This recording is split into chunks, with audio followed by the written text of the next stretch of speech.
আল্লাহর নামে।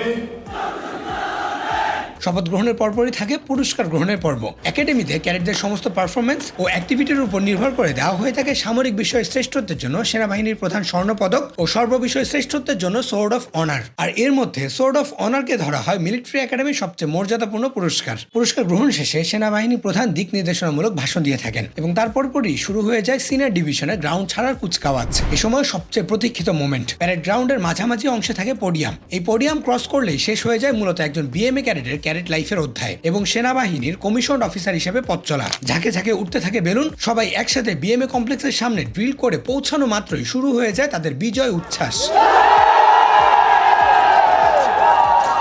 এরপর পরে ক্যাডেটরা ক্যাডেট ড্রেস চেঞ্জ করে প্রথমবারের মতো আনুষ্ঠানিকভাবে পরিধান করেন সেনাবাহিনীর কমব্যাট ড্রেস। চোখে মুখে সবার এক্সাইটমেন্ট নিয়ে প্রবেশ করেন একাডেমির সামনের অংশে, যেখানে তাদেরকে পরিয়ে দেওয়া হবে তাদের জীবনের সবচেয়ে প্রতীক্ষিত র্যাঙ্ক ব্যাচ। এদিন আমন্ত্রণ জানানো হয় ক্যাডেটদের বাবা মাকেও। খুশিতে আনন্দে সন্তানকে জড়িয়ে ধরে আবেগে আপ্লুত হয়ে পড়েন বাবা মায়েরা। স্বজনদের চোখে দেখা যায় আনন্দের কান্না। সেনাপ্রধানের উপস্থিতিতে একে একে সবাইকে র্যাঙ্ক পরিয়ে দেওয়া হয় এখানে। সেনাবাহিনীর জ্যেষ্ঠ অফিসার, দেশি বিদেশি কূটনীতিক, বাবা মা ও অন্যান্য আত্মীয় স্বজন সহ সবাই অভিনন্দন জানান ক্যাডেটদের। তাদের দেশে দায়িত্ব নিয়ে ক্যাডেটরা জাতীয় সঙ্গীতের সাথে সম্মান জানায় জাতীয় পতাকাকে। এর মধ্য দিয়ে শেষ হয়ে যায় র্যাঙ্ক পরিধান পর্ব। তবে এর পরপরই শুরু হয় আরেকটা ইন্টারেস্টিং পর্ব। ক্যাডেটরা তাদের ডরমেটরির দিকে ফিরতেই জুনিয়ররা সিনিয়রদেরকে কাঁধে নিয়ে শূন্যে ছুড়ে সেলিব্রেট করতে থাকে কমিশন পাওয়া।